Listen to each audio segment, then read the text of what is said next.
Aaron Tuttle here for Ferguson Roof Systems. For 43 years, Ferguson Roof Systems has been protecting Oklahoma's homes and businesses with quality roofing services. Their goal was to be the most honest and dependable roofing company in the state, all while providing free services such as lifetime labor warranty and annual inspections. Well, mission accomplished with thousands of client testimonials, an A+ Better Business Bureau rating, and a 5-star rating on Google.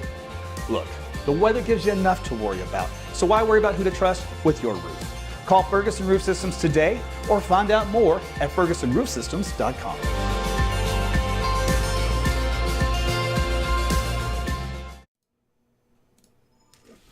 Hey everyone, Meteorologist Aaron Tuttle back with you again. It is Thursday. This is your lunchtime update here for Facebook, YouTube, Twitter, and if I can get Rumble to connect, I'll be on Rumble too. So thanks for joining me. We're talking about the weather here briefly for what you can expect today and also what you can expect for this upcoming weekend. This will be actually pretty short and sweet and get right to it because, hey, it's some more good news, which is a form of some rainfall, which is desperately what we needed, right? All right, so let me peruse a little bit here first. Minoki says sound is choppy. Ugh, don't you love it? Hopefully, it says sound is messed up. Probably because there's some kind of weird thing going on with Rumble because it's having a tough time connecting. And I think that's what's hosing me. Here we go. Like it just turned a different color, so maybe we're in good shape. I don't know. But on YouTube, it's a little choppy, so I apologize for that. Hopefully, I don't have to restart this. If I don't have my connection, but the music sounds terrible. Yeah, okay. But how does my audio voice sound? So give me like, yay or nay. Just type in, your audio sounds good. Okay, it's not messed up, just the beginning music was. Okay, so that's good. All right, perfect. All right. Okay, now we're good then. All right, well, thanks for the feedback. That's helpful for me because I now know what's going on. Okay, so let's get on with it here. Let me see. First thing of order, now that we know we're up and running, fine. Here is a look at a live view outside. Lots of clear, sunny skies. You would have no idea rain's on the way, would you? In this picture, it's a pleasant 61 degrees, so it's a little cool out there, but hey, feels pretty good. Of course, no rainfall here in the last 24 hours. Also, much needed rainfall over the state, though. To start out the week, 2 to 3 inches. In some areas, got 4 to 5 once you got to far eastern Oklahoma and Arkansas. Little area there, so that was some good stuff. Okay, so let's move on here to what's going to happen here currently. Let's get this map going for you, and we have temperatures out there to the 60s statewide, so anywhere from really 60 to 68 degrees, so it's a really setting up to a really nice day out there. Wind speeds are gusting a little on the breezy side. There's been some gusts up around 30 to 40 miles per hour out here in western Oklahoma. Otherwise, teens and 20s across the eastern half of the state. So it'll be a little bit breezy today. You probably heard it in the background. Well, the reason for that is we have an upper level disturbance coming our way. It's a storm system. It's this guy down here that's anchored across the Four Corners area. And when I usually say the Four Corners area, I'm referring to of the country, right? So it's Colorado and Arizona, Utah, and New Mexico. So when you have a storm system that comes in from that angle, usually we get some action with it, right? We get sometimes it's severe weather, sometimes it's snow or ice, depending on the exact track. But that's a very good track for us if you want to change in Oklahoma's weather. So on these maps, I usually denote it with like a little L for you. So if you ever read my blogs and stuff, that's what this guy is. And this is upper level energy that spins and acts like a upper level vacuum cleaner, right? It just sucks up air, goes up further, comes back down, produces some rain. So that's an oversimplistic way of looking at it, but it kind of gives you the picture. Okay, so as we go through time, look how that little low drops to the south by Friday morning into Friday afternoon. So that low now travels from here all the way down. Now it's centered over north central Texas, Dallas-Fort Worth. That is great for Texas. Remember, they've been in a drought too, so we're going to get a lot of good rain out of this. And yeah, probably a little bit of severe weather later this afternoon and evening across parts of western Texas, kind of like west, let's say from around Wichita Falls south and southwest from there, kind of the idea. So west of the Dallas-Fort Worth area. All right, so once that kind of moves on through, we'll get the wraparound the north and west side of it here in Oklahoma, which means that most of our rain will be in the southern half of the state versus the northern half of the state. Okay, on Saturday, it moves across Arkansas. So that's where it takes the rain with it. And then we kind of have a little brief thing that moves through on Sunday, but by then the moisture is pretty scoured out, so maybe some clouds passing by, it's about it. A new little guy, though, forms after that until Tuesday of next week.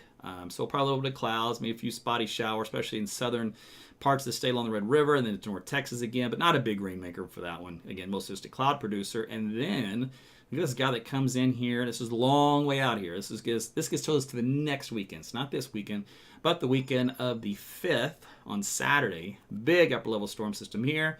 If, and this is a huge if, we can get enough moisture instability in here, we might actually see some severe weather. That's a big might, big maybe, big if, but that pattern usually signifies that if all other things are present. So that'd be something to watch for in the extended outlook, but not for the short term. All right, short term is how it plays out for you. A little bit of snow across New Mexico and southern Colorado. Meanwhile, as we head into tonight to tomorrow, you see how the rainfall moves across mostly Texas, the really heavy stuff. And we got this others area here in southern Oklahoma. Then that kind of moves into Arkansas on Sunday, and that's out of here. There's a little wraparound for Sunday afternoon. So it's glorified clouds and some sprinkles passing by up here across the northeastern quarter of the state. Nothing substantial or significant. Probably just enough to maybe mess up your afternoon picnic if you're going to do something like that. And then as we talked about early next week, Tuesday, there was some cloud cover, some sprinkles moving through like southern, Texas up to the Red River area. Again, not a big signal right now. Those two disturbances are very, very weak. And the one after that, this is the one that comes in like around the 5th of November. This one has that look to it of a pretty meaty line of thunderstorms. So again, that's if you're looking for something more substantial, there you go. All right, let's go to short term. High resolution model here for the remainder of today. So watch as we head into the afternoon. Here's 4 or 5 o'clock. You see those? Cloud cover along with some showers and sprinkles that should start to develop and move through from west to east across Oklahoma. So here in central Oklahoma this evening, don't be surprised you see a few sprinkles out there across your windshield. Otherwise, there's some other showers and some thunderstorms there across western Texas, northwest Texas, Panhandle area, moving into western Oklahoma. Those should not be severe here in Oklahoma. Otherwise, some good heavy rainmakers, though, through 1 o'clock, 2 o'clock in the mornings. You see that rain does pick up here in Oklahoma City overnight as we're all sleeping. And then that continues on into tomorrow morning, stretching from around the metro southward, back down into southwest Oklahoma, and into northern Texas along the Red River. So we head into Friday afternoon at lunchtime. There are still going to be some sprinkles and spotty showers that drift their way back up here in Oklahoma City. Here's another, maybe more of a moderate round by Friday evening that moves through. Kind of pinwheels around our region. So wherever you see these little pinwheel bands that come in, those will get you more substantial rainfall out of it. And then we'll take you into Saturday morning where the bulk of the rain starts to wind down here and then kind of moves into far southeastern Oklahoma for the remainder of Saturday and then pressing into Arkansas. So that's the timing. That's how things ought to move. That's the reason why, all that stuff. The end result is some needed rainfall, but unfortunately not quite as much as the last time around for the bulk of the state, but we'll still take it. So north of I-40, you're not looking for a whole lot. Quarter to half inch of rain in most areas. Unless you get in far northeast Oklahoma, then it's nothing to write home about at all. This is through Saturday morning, by the way. And then, as a matter of fact, I could extend this. Let's just let's include Saturday afternoon. That way we get a little bit better totals. Can I? No, that didn't work for me because it didn't get in the newest data. Yeah. Oh, I know why I did that. Let me do that again. Hit the wrong button. Imagine that. Okay, let's try this again. There we go. Okay, so now it picks up the southeastern Oklahoma a little bit better for Saturday morning. So about an inch or so there. I wanted to include those guys. All right, otherwise, about 1 to 2 inches here in the purple to red areas here across northern Texas, southwest Oklahoma. So from Elk City onward to Childress and Lawton, Wichita Falls. You guys are the winner on this particular round of rainfall as far as the totals are concerned. So temperatures for this afternoon. Hey, they're not bad. We'll be into the upper 60s statewide, a few 70s down here in southwest Oklahoma. Tonight, we'll be dropping it back into the 40s and 50s. So it's our typical fall weather. Again, my favorite time of the year. Friday afternoon, warm, a little bit on the south side, but not by much. A lot of 50s because the rain cooled temperatures and the clouds and the rain. Otherwise, 60s return across mid-60s at that in northeast Oklahoma for your Friday afternoon. And then on Saturday morning, we'll start you off once again, 40s and 50s out there statewide. And as we head into the afternoon, we're back into the upper 60s across most of the state. So it's going to be really nice on Saturday. We did mention that little weak disturbance across northeast Oklahoma, a few sprinkles, some clouds. That'll help to keep temperatures down a few degrees while the rest of us warm easily back into the mid to upper 60s and maybe even a 70-degree reading sneaking in. So that's kind of how it looks across the state. Here in Oklahoma City itself, you can see the roller coaster trend from a little cool start here in the period, back up into a pretty decent looking weekend into early next week with lots of 70s returning, overnight lows still staying about where they are, and then Friday, Saturday, Sunday, etc., back into the upper 60s. So the question here again is what happens in this period here. Now, this is a low temperature of 48 and a high of 67. What that usually signifies is we did not get a lot of deep low-level moisture to get those overnight lows going up to at least, mid 50s to maybe low 60s. If we had that in here by Saturday morning in the data, that would suggest that would be enough instability for some stronger thunderstorms, as in the form of severe weather, possibly, shears right and all that, tornadic type storms. But this signal here shows that will not be the case. But this is a long ways away, so we shall wait and see if it improves. So that'll be something we'll watch for over the next several days. Meanwhile, enjoy what we've got going on, which is some pretty decent fall weather with some really nice rainfall. So I'm so excited about that. My yard, listen, it is hurting. It is so dry. I've got gaps, like this. And so my fence, the posts in the fence have fallen in those gaps, so the fence leans. It's actually leaning this way, the opposite direction. So I had to put toe straps around the tops of each of those fence on the end of a stake, dragging the ground to make that fence go back up like this and hold it, hoping that eventually we'll get enough rain to fill in the gaps. Because those gaps are deep. I can see the core of the earth. So I'm not going to have enough water in the hose or enough sandbags to fill those things. It's so ridiculous. So I desperately need some rainfall. So it'll probably just sit like that through the winter until the spring. We finally get some real decent, heavy rainmakers around here. Unfortunately, that was my workaround. Let's see. By the way, if you guys on Facebook watching, if you got late to the party because you didn't get notified on time, or you keep missing these when I do go live, I just posted the link in the comments. You can click on that. There's several hundred of you that have signed up to get a direct notification from me through this message, and that will allow you to get your instant messenger activated by me. So in other words, I just send you a DM on Facebook and it says, hey, I'll be live here in a couple minutes. Make sure you join me. So make sure you click on that. It's weather updates. And when you do, you'll need to re-opt in ever so often so that the algorithms know that you're still interested. Because it times out after a while if you don't do that.